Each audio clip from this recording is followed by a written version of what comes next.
أعوذ بالله من الشيطان الرجيم بسم الله الرحمن الرحيم لا يؤاخذكم الله باللغو في أيمانكم ولكن يؤاخذكم بما عقدتم الأيمان فكفارته إطعام 10 مساكين من أوسط ما تطعمون أهليكم أو كسوتهم أو تحرير رقبة فمن لم يجد فصيام 3 أيام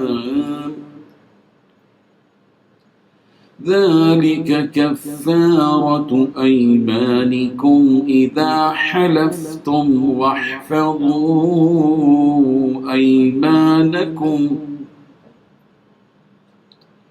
كذلك يبين الله لكم آياته لعلكم تشكرون صدق اللہ العظیم۔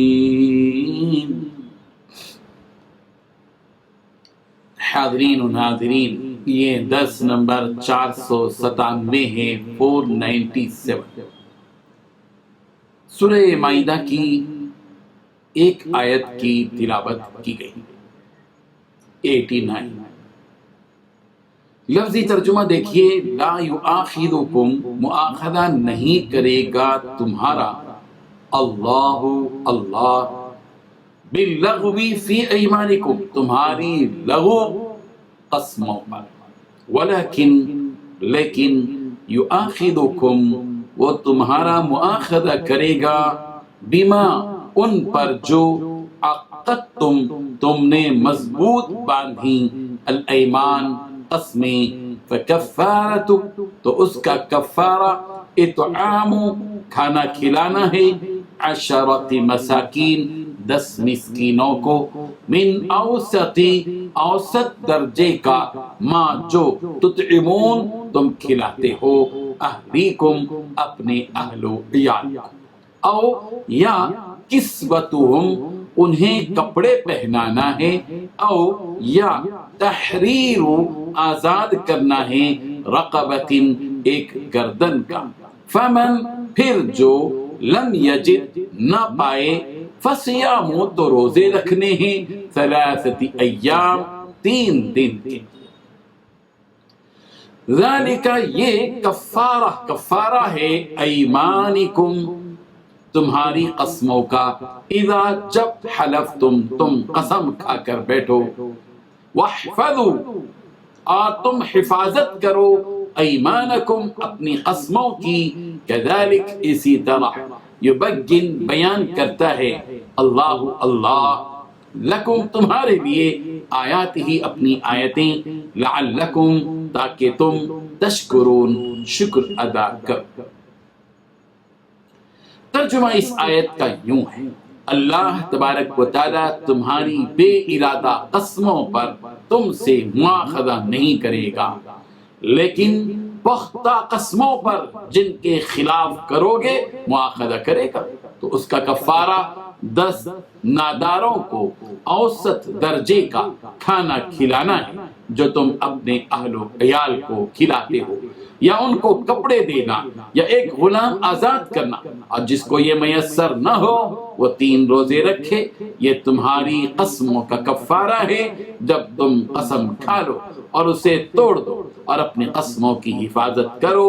اس طرح اللہ تمہارے سمجھانے کے لیے اپنی آیتیں کھول کھول کر بیان فرماتا ہے تاکہ تم شکر ادا کرو۔ بزرگان محترم، اس آیت میں اللہ تبارک و تعالیٰ نے 9 باتیں بتائی ہیں۔ پہلی بات، اللہ تعالیٰ ایسی قسموں پر تمہارا مواخذہ نہیں فرماتا جو لغو قسم کی ہیں، دوسری بات یہ بتائی اللہ تعالیٰ ایسی قسموں پر مؤاخذہ فرماتا ہے جن کو تم باندھ لو یعنی پختہ کر لو۔ تیسری بات یہ بتائی کہ قسم کا کفارہ 10 مسکینوں کو کھانا کھلانا ہے۔ چوتھی بات، جو کھانا ان مسکینوں کو تم کھلاتے ہو اس کھانے کا درمیانہ ہو جو تم اپنے گھر والوں کو کھلاتے ہو۔ پانچویں بات، قسم کا کفارہ یا یہ کہ 10 مسکینوں کو کپڑا پہنا دو۔ چھٹویں بات، قسم کا کفارہ یہ کہ یا تو ایک غلام کو آزاد کر دو۔ ساتویں بات، جو شخص ان میں سے کوئی چیز بھی نہ پائے وہ 3 دن کے روزے رکھے۔ آٹھویں بات، یہ تمہاری قسموں کا کفارہ ہے جب تم قسمیں کھاؤ اور تم اپنی قسموں کی حفاظت کرو۔ نویں بات، اس طرح اللہ تعالیٰ بیان فرماتا ہے تاکہ تم شکر ادا کرو۔ عربی زبان میں قسم کو یمین کہتے ہیں اور قسم کی کئی قسمیں ہیں۔ ان میں ایک قسم ہے لغو یعنی بیکار قسم کی قسم۔ عرب حضرات کو گفتگو کرتے ہوئے آپ خود محسوس کریں گے کہ وہ گفتگو کے دوران بار بار لا واللہ لا واللہ یا بلا واللہ واللہ اس قسم کے الفاظ بکثرت کہتے ہیں۔ وہ اللہ کے معنی عربی زبان میں اللہ کی قسم کے ہیں، مگر گفتگو کے دوران اہل عرب نے اس کو تکیہ کلام بنا لیا، بار بار بولتے ہیں، جیسے ہمارے اردو میں بولتے ہیں جو ہے۔ اسی طرح وہ لوگ جو ہے واللہ کا لفظ استعمال کرتے ہیں، جس کی وجہ سے بار بار ہر بات میں واللہ یا لا واللہ بکثرت سے کہتے ہیں۔ اس سے ان کی مراد حقیقت میں قسم نہیں ہوتی، لفظ تو قسم کا ہے مگر مراد ان کی قسم نہیں ہوتی۔ اس کا مطلب یہ ہوا کہ قسم کی نیت کے بغیر بات کرتے ہوئے اس قسم کا جو جملہ کہا جاتا ہے وہ لغو ہے۔